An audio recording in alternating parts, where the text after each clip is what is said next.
Hello everybody, this is Tip Top Gaming here today with another Magic the Gathering video. In today's video, I am going to be talking about a couple more Theros Beyond Death spoilers. So, yesterday, they released this spoiler, and I'm going to talk about it here in a second, but I didn't get to cover it because, yesterday was Christmas and my day was super busy. But today I'll be talking about yesterday's spoiler and today's spoiler.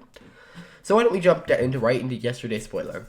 Yesterday's spoiler is actually a reprint, so Grey Merchant of Asphodel is a 5-cost 2/4 creature zombie, and it says when it enters the battlefield, each opponent loses X life, where X is your devotion to black. You gain life equal to the amount of life lost this way. So, this is a very powerful card in a somewhat mono black devotion deck. For the fact that not only in a 1v1 this is okay. I mean, your opponent loses X life and you gain X life, where X is your devotion to black. Cool. However, if you're in a multiplayer match, this can get very powerful because even if your devotion to black, well, first off, it'll be at least 2 because it enters the battlefield. Even if it's just 2, say you have 3 opponents, you're gaining 6 life from that, which is pretty crazy.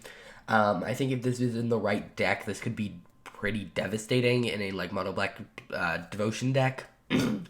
However, it was a reprint. It was both in Theros and Commander 2014. And as such, it's already been in Modern and all that, so we don't really have to talk about how much of an impact this will have, because it clearly has had very little impact.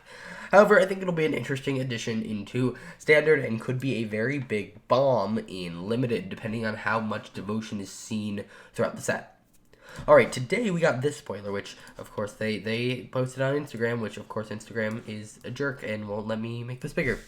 Theros Beyond Death, the Binding of the Titans, as the saga enters, and after you draw the Binding of the Titans is a saga, a 2-cost green, and at number 1 it says each player puts the top 3 cards of their library into their graveyard. So this is generally a blue or black effect, so it's kind of weird that it's seen on a green card, but we'll see. 2, exile up to 2 target cards from graveyards. So this does not mean 2 cards from each graveyard. This does not mean anything like that. What it means is that among every single graveyard, you can exile 2 cards. So just put them all into basically one pile and exile 2 cards. And then you gain 1 life for each creature exiled this way. So generally, you're going to want to hit creatures.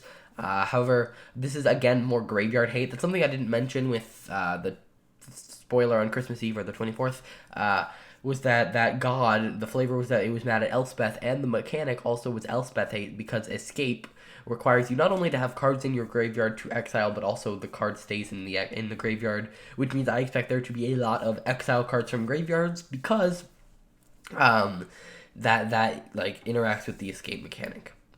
Then number 3, return target creature or land from your graveyard to your hand. So for 2, you are milling 3, which can be a bad thing if your opponent is playing escape. For instance, say they have Elspeth in the graveyard and they only have 3 cards besides Elspeth in the graveyard. You may have just allowed them to escape, and then by the time it gets to your second turn, or your second phase of this, by the time it gets to here, they will have already gotten rid of all the cards in their graveyard because they all escaped.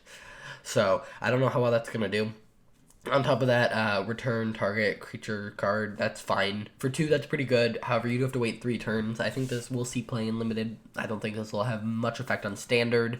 It's nothing in comparison to the atrocity that was, the